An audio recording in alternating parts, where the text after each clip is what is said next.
నుషికమ్మకి ఈరోజు hair cut book చేశానండి. So దానికోసం అది సెంటర్ నుంచి రాగానే తలకి స్నానం చేపించేసి కూర్చోపెట్టాను అనమాట. సో నుషికాకి అది ఏజ్తో పాటు పెరుగుతున్న కొద్దీ చాలా మటుకి సెన్సరీ ఓవర్లోడ్స్ని తగ్గించుకుంటూ వచ్చింది. ఇప్పుడిప్పుడు ఏంటంటే ఇంకేమన్నా కొత్తవి ఇంట్రడ్యూస్ చేసినప్పుడు just like this electric brush ఇలాంటివి మళ్ళీ ఇంట్రడ్యూస్ చేసినప్పుడు కొంచెం ఇబ్బంది పడుద్ది అనమాట అలవాటు చేసుకోవడానికి.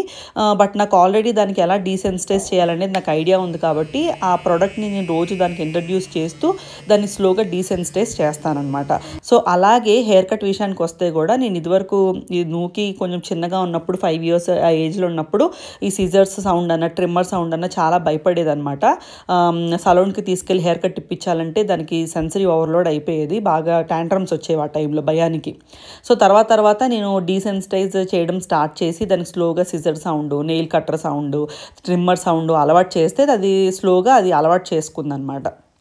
సో తర్వాత అప్పట్లో నేను చేసిన ఒక మిస్టేక్ కూడా ఏంటంటే నేను నూనె సలూన్కి తీసుకెళ్ళి హెయిర్ కట్ ఇప్పించడం వల్ల అక్కడ చాలా నెంబర్ ఆఫ్ డిస్ట్రాక్షన్స్ వచ్చేవి, నెంబర్ ఆఫ్ ఇన్పుట్స్ వచ్చేసేవి. దానికి పక్కనే చాలా ట్రిమ్మర్స్ నడుస్తూ ఉంటాయి, బ్లోవర్స్ నడుస్తూ ఉంటాయి,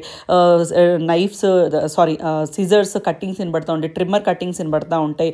సో దానివల్ల దానికి విపరీతమైన సెన్సరీ ఓవర్లోడ్ అయిపోయేది అనమాట. సో అది ఎప్పుడైతే నేను గమనించానో అప్పటి నుంచి నుషికాకి ఏంటంటే ఇంట్లో నేను డీసెన్సిటైజ్ చేస్తూ హెయిర్ కట్స్ కూడా హోమ్ సర్వీసెస్ తీసుకోవడం స్టార్ట్ చేశానండి.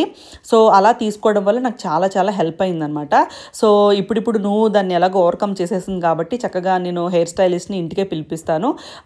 సో ఆయన చక్కగా ఎవరు వచ్చినా కూడా, ఒకళ్ళనే కాదు ఎవరు వచ్చినా కూడా కోఆపరేట్ చేస్తుంది. చక్కగా దాన్ని అసైన్డ్ చైర్లో కూర్చుంటుంది, ఆ కేప్ వేసుకుంటుంది, కట్టింగ్ చేస్తున్నంత సేపు కోఆపరేట్ చేస్తుంది అనమాట.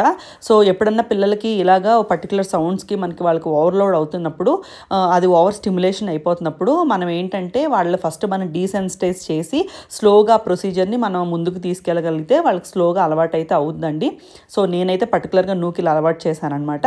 సో ఈ డీసెన్సిటైజ్ మీద ఆల్రెడీ మన ఛానల్లో నేను ఒక వీడియో కూడా చేశాను, ఎవరికన్నా కావాలి అంటే తప్పకుండా చెక్ చేయండి.